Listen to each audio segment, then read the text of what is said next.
Bienvenue dans l'émission consacrée à l'investissement sous toutes ses formes. Je suis aujourd'hui heureux d'accueillir Roland Gérard. Bonjour. Bonjour. Vous êtes conseiller en gestion du patrimoine indépendant et vous avez décidé de lancer votre propre contrat d'assurance vie. On va en dire un mot. Il s'appelle Février ISR, c'est bien ça? C'est ça. Qu'est-ce qui a été le déclic? Bien, le déclic, il est très simple, c'est l'été 2007. On commence à avoir des informations sur la énième crise financière, la énième crise boursière, qui va prendre une forme plutôt dramatique, et on en voit aujourd'hui les conséquences, une crise économique très très importante qui va avoir des conséquences sur les plus démunis, sur les plus pauvres.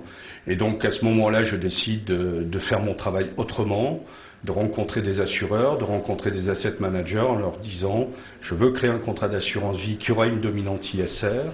Alors ISR, c'est l'investissement socialement responsable. On met plein de choses dedans. Qu'est-ce que vous y mettez? Moi, je mets des choses très très simples. Aujourd'hui, je fais confiance aux experts et entre autres aux grandes maisons qui réfléchissent à ces questions, Novetic et Etifinance sur le marché français. Mais je crois que l'ISR, c'est bien évidemment l'analyse économique de l'entreprise, l'analyse économique des fonds communs de placement et des SICAV, mais c'est tout simplement aussi l'analyse extra-financière. En gros, ça concerne quoi? Ça concerne ce qui est lié à l'environnement, ce qui est lié au social et ce qui est lié à la gouvernance d'entreprise. Et moi, je rajouterais, cette crise aidant, c'est ce qui sera lié au fait que l'on mette de côté ce qui est le financement de l'économie. Donc les banques doivent revenir à leur métier qui n'ont pas de faire de la spéculation mais de financer l'économie, et la bourse qui doit elle aussi être fondamentalement sur son métier. Alors j'entends bien votre message et je pense qu'il porte en ces périodes de crise, mais est-ce que c'est pas le genre de message justement vers lequel beaucoup de gens se réfugient quand ça va mal, et puis dès que ça ira mieux, la spéculation reviendra parce que finalement on aime bien les montres en or, on aime bien les grosses voitures, et puis voilà, il faut faire retourner le business. Et est-ce que finalement c'est pas juste cosmétique? Alors, concernant les montres en or et les grosses voitures, moi je suis assez serein sur cette question parce que je n'aime pas ça, mais bon, ça c'est le clin d'œil. En août 2007, quand je rencontre les premières sociétés de gestion et les premiers assureurs pour parler de cette question, tout le monde me regarde avec beaucoup de politesse, mais personne est vraiment prêt à me suivre. C'est effectivement aujourd'hui où il faut agir. Alors, vous avez raison sur le fond, aujourd'hui tout le monde en parle parce que tout le monde veut se donner bonne conscience, et en particulier les gens qui ont créé le trou.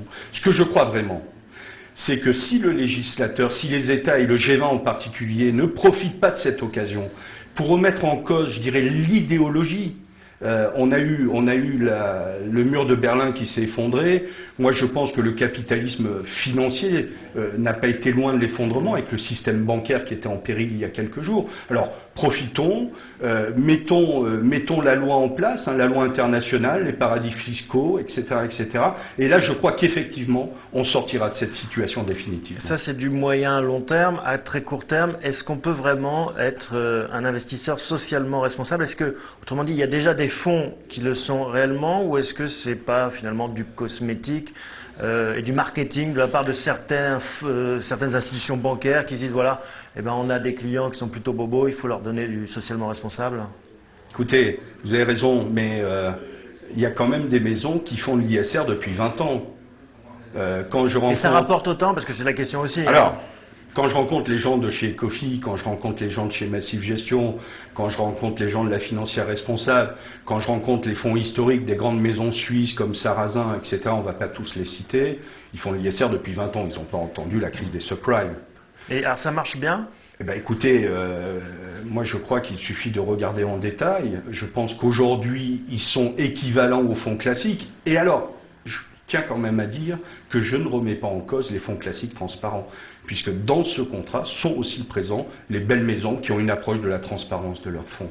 C'est aussi important, et je pense que demain, si les États font ce qu'il faut pour qu'on arrête la spéculation et, j'aime à dire, le casino, la loterie... Mais comment est-ce qu'on fait la distinction entre ce qui relève d'un investissement spéculatif, selon vous, et puis ce qui relève d'un investissement classique? Quand j'ai investi chez Renault, comment est-ce qu'on distingue, par exemple, si je suis un spéculateur d'un non-spéculateur? Ben, moi, je dirais que ce qui distingue la spéculation de la non-spéculation, déjà, c'est toutes les offres qui qui sont difficilement compréhensibles. S'il se passe ça, éventuellement vous aurez quelque chose, etc.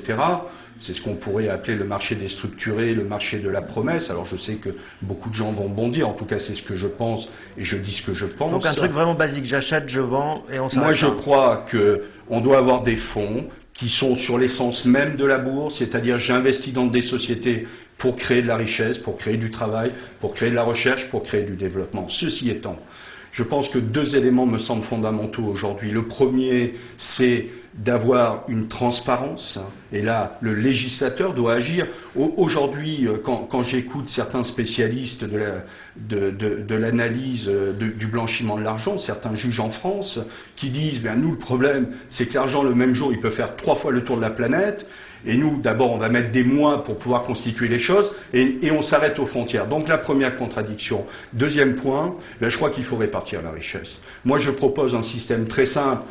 Comme toute proposition, il faut qu'elle soit réfléchie. C'est répartir les profits sur la règle des tiers. Un tiers pour l'actionnaire, et c'est normal puisqu'il prend des risques. Un tiers pour l'entreprise parce que c'est le réinvestissement dans le développement. Et un tiers pour les salariés. Parce que si on avait de meilleurs salaires, je pense qu'on ne poserait pas le problème des crédits comme on le pose aujourd'hui. Alors vous avez sélectionné une centaine de fonds rangés dans 4 catégories, c'est bien ça, un ISR, environnemental, partage et puis des fonds classiques. Un mot sur cette notion de partage, c'est quoi? Alors, le partage, ce sont des fonds où le client investit dans un fonds commun de placement, une SICAV, et accepte qu'une partie de son résultat soit donné à une association, une fondation. Par exemple, une partie peut être versée à Habitat Humanisme, qui est partenaire du contrat, et je pense qu'on va en parler sur la politique des dons, mais bien d'autres associations. Alors parlons-en justement, la politique des dons, en fait. La politique des dons, c'est que ce contrat, j'ai voulu un contrat d'acteur, un contrat de l'économie. Moi, je crois que le travail, c'est la création de la richesse. Donc, j'ai proposé à Planète Finance, l'ONG présidée par M. Jacques Attali, de venir se joindre à ce contrat. Et le deuxième élément, qui est très basique, vous savez, je crois que l'économie sont des choses très, très simples, c'est qu'on ne peut pas travailler si on n'a pas un logement décent. Et donc, j'ai proposé à Habitat Humanisme de venir se joindre, elle aussi, à ce contrat. Alors, le principe, il est simple.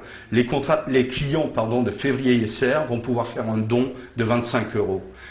Si le client de février ISR fait un don à une de ces deux associations, 25 €, c'est un montant, un exemple. C'est un exemple. Oui, d'accord. Mais en tout cas, ce sont nos engagements. D'accord. Le concepteur-distributeur février CGPI fera lui aussi un don de 25 €. Axeria Vie, filiale d'April, présidée par M. Collignon, fera aussi un don de 25 €. Et les sociétés de gestion sur lesquelles le client est investi fera aussi un don de 25 € au profit de ces deux associations. Donc ça fait un levier de 100. Au minimum de 100. On finit sur les débuts de ce fonds. Comment se passe la collecte dans cette période un peu troublée? Bien écoutez, la collecte a commencé vendredi. Je suis assez heureux puisque j'ai beaucoup d'amis et beaucoup de clients qui m'ont appelé en me disant on veut être le premier. Alors on commence à avoir quelques premiers et un accueil extrêmement favorable. Merci Roland Gérard. Je rappelle le nom de ce fonds qui est ISR, février ISR comme son nom l'indique. Merci. Merci beaucoup.